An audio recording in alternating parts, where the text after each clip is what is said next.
ఉత్తరాంధ్రలో స్పీకర్ అయ్యన్న పాత్రుడు కొత్త విష సంస్కృతిని తీసుకువచ్చారని, పక్కా స్కెచ్ ప్రకారమే తమపై దాడులు చేశారని మాజీ ఎమ్మెల్యే పెట్ల ఉమాశంకర్ గణేష్ పేర్కొన్నారు. స్పీకర్ గా అయ్యన్న అనర్హుడు, ఆయనపై క్రిమినల్ కేసు నమోదు చేయాలని డిమాండ్ చేశారు.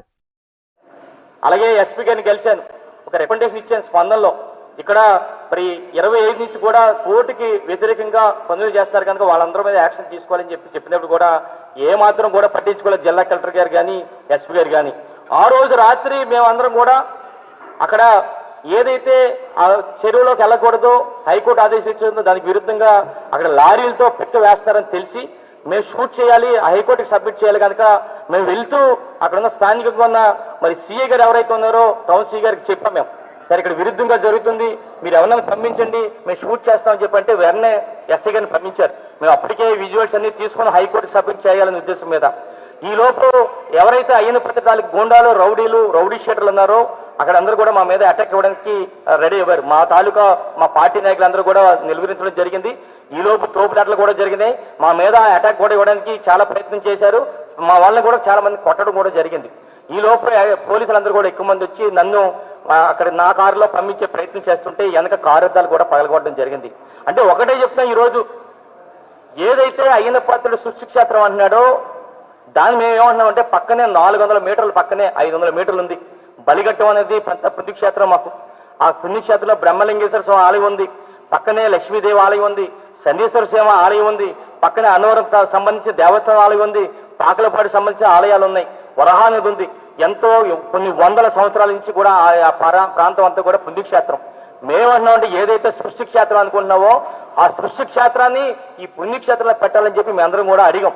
అయినప్పటికీ కూడా కేవలం ఆయన ఒకసారిగా అంటే మేము స్పీకర్గా ఉన్నాను అని చెప్పి వన్ సైడ్గా కార్యక్రమం చేపట్టడం జరుగుతుంది.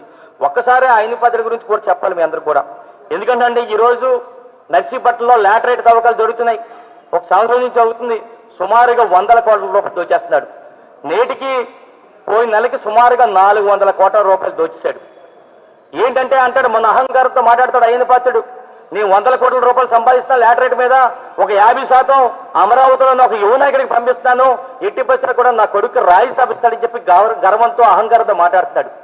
నిజంగా ఈయన పంపించిన డబ్బులు మరి ఎవరికో యువ నాయకుడికి ఇస్తాడో లేదో నాకు తెలియదు కానీ ఆ యువ నాయకుడి పేరు మీద మాత్రం 100 కోట్ల రూపాయలు దోచేస్తాడు అయ్యన్న పాత్రుడు. సుమారుగా 400 కోట్ల రూపాయలు దోచాడు ఈ సంవత్సరంలో. మరి అలాగే కేవలం ఏంటంటే రాజ్యసభ కోసం ఆ కొడుకుని రాజ్యసభ ఇవ్వాలి, రాజ్యసభకు ప్రమోట్ చేయాలనే ఉద్దేశం మీద. అంటే ఒక్కటే అడుగుతున్నా ఈరోజు, అంటే 100 కోట్ల రూపాయలు అంటే రాజ్యసభ వస్తుందని చెప్పి అడుగుతున్నా.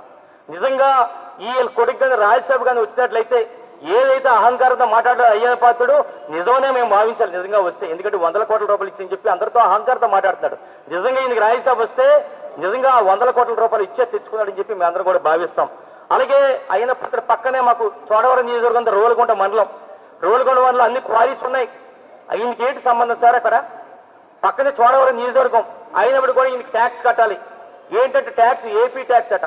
ఏట్రా బాబు ఏపీ ట్యాక్స్ ఈయన ఎందుకు కట్టాలి? చోడవరం నియోజకవర్గం అంటే అయ్యన్న పాత్రుడు ట్యాక్స్ కట్టాలి. కోట్ల రూపాయలు రోలుగుంట్ల క్వారీలో ఒక రాయి బయటికి రావాలంటే అయ్యన్న పాత్రుడు ట్యాక్స్ కట్టే ఇప్పటికే కోట్ల రూపాయలు దోచేశాడు అయ్యన్న పాత్రుడు. అంటే ఈ విధంగా ఇంకోటి చెప్పాలి, ముఖ్యంగా ఈరోజు ఎండోమెంట్స్ ల్యాండ్స్ ఉన్నాయి మా అందరికి కూడా. ఎండోమెంట్ ల్యాండ్స్ సుమారుగా అక్కడ 100 ఎకరాలు ఉంది. మొన్ననే చూసాం, సుమారుగా 30 ఎకరాల్లో లీజ్కి ఇచ్చాడు ఆయన. ఎక్కడ టెండర్స్ లేవు. ఆల్రెడీ 30 ఎకరాలు కూడా ఇదైతే సోలార్ ప్రాజెక్ట్ పెట్టించాడు బినామీ, ఎవరో పేరు పెట్టి ఈయనే. అదేంటంటే 30 ఎకరాలు కూడా 30 సంవత్సరాలు లీజ్ అట, కేవలం నామినేషన్ మీద. ఇదే కాకుండా ఉన్న 70 ఎకరాలు కూడా తీసుకుంటున్నాడు ఆయన. అంటే సుమారుగా 100 ఎకరాలు అంటే 100 కోట్ల రూపాయలు. నేను ఒకటే అడుగుతున్నా, ఈరోజు ఆ భూముల్లో కొన్ని సంవత్సరాల నుంచి 50-60 సంవత్సరాల నుంచి రైతులు దాని మీద బతుకుతున్నారు. ఎందుకు వాళ్ళకి ఇవ్వలేదని చెప్పి ఎండోమెంట్ అధికారులు అడిగితే వాళ్ళు అంటారు, ఎవరన్నా ఇస్తే 5,000 ఇస్తున్నారు, వీళ్ళైతే 30,000 రూపాయలు ఇస్తారు కనుక వీళ్ళకి నామినేషన్ పద్ధతులు ఇచ్చామంటున్నారు. అంటే ఈ రోజు 30,000 రూపాయలు ఎకరానికి ఇస్తే 30 సంవత్సరాలు లీజుకి ఇచ్చారు. రేపు ఎవరైనా 50,000 ఇస్తుందంటే 50 సంవత్సరాలకు ఇచ్చేస్తారని చెప్పి అడుగుతున్నా. రేపు ఎవరైనా 1,00,000 రూపాయలు ఇస్తుందంటే ఎకరానికి 100 ఎకరాలు 100 సంవత్సరాలు కూడా ఇస్తారా అన్న. అంటే ఈ విధంగా అయ్యన్న పాత్రుడు ఒక దోపిడీ మాట. ఇది నామినేషన్ పద్ధతిలో సుమారుగా 100 ఎకరాలు నర్సీపట్నంలో ఉన్న బలిఘట్టంలో ఉన్న ప్రాంతంలో 100 ఎకరాలు దోపిడీ చేసే కార్యక్రమం చేస్తాడని చెప్పి దీనిపై ఇప్పటికే కూడా మేమందరం కూడా వెళ్ళాం, కోర్టుకి వెళ్ళాం. కోర్టులో కూడా వాయిదాలు నడుస్తున్నాయి. రేపు రాబోయే రోజుల్లో కూడా వాటి మీద కూడా మేము ప్రతిఘటించడం జరుగుతుంది. అయితే ముఖ్యంగా చెప్పాలంటే ఈరోజు అయ్యన పాత్రుడు సృష్టి క్షేత్రం అని చెప్పి ఒక హై డ్రామా చేస్తాడు. కేవలం దాని తాలూకు ఉద్దేశం ఏంటంటే ఈయన రిటైర్ అయిపోతాడు అయ్యన పాత్రుడు, వాళ్ళ కొడుకుని ప్రమోట్ చేయాలి, ప్రమోట్ చేయాలంటే ఒక బ్యానర్ పెట్టి ఏదో ఒకటి చేయాలి. అందుకనే సృష్టి క్షేత్రం అని చెప్పి ఒక బ్యానర్ పెట్టి మరి ఏదైతే ప్రభుత్వ స్థలం ఉందో ప్రభుత్వ చెరువులో 108 అడుగులు పెట్టాలని చెప్పి అంటున్నాడు. అంటే స్థలం ఏమో గవర్నమెంట్ది, దాని తాలూకు సంబంధించిన ₹1,00,00,000 విలువ చేసి పెట్టాలంటే అది జిఎంఆర్ సంస్థల దగ్గర స్పాన్సర్ చేస్తారు.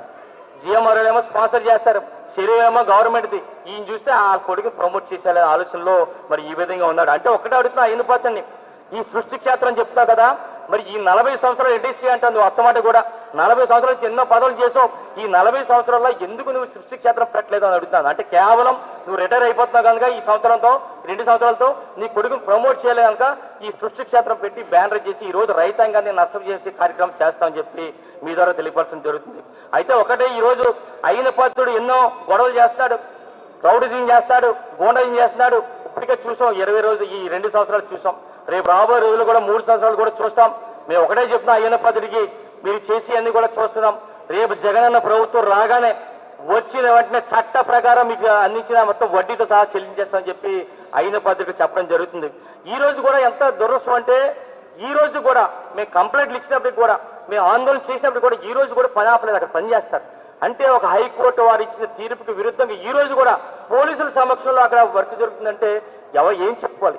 ఎవరికన్నా న్యాయం చేయాలంటే న్యాయం కావాలంటే హైకోర్టుకి వెళ్తాం, హైకోర్టు వారే న్యాయం చేసిన తర్వాత ఈ రోజు అధికారం ఉందని చెప్పి అక్కడ ఇంకా తవ్వుతారంటే మీరు ఎవరికి చెప్పుకోవాలో తెలియని పరిస్థితుల్లో ఈ రోజు ఉందని చెప్పి మీ ద్వారా తెలియపరచడం జరుగుతుంది.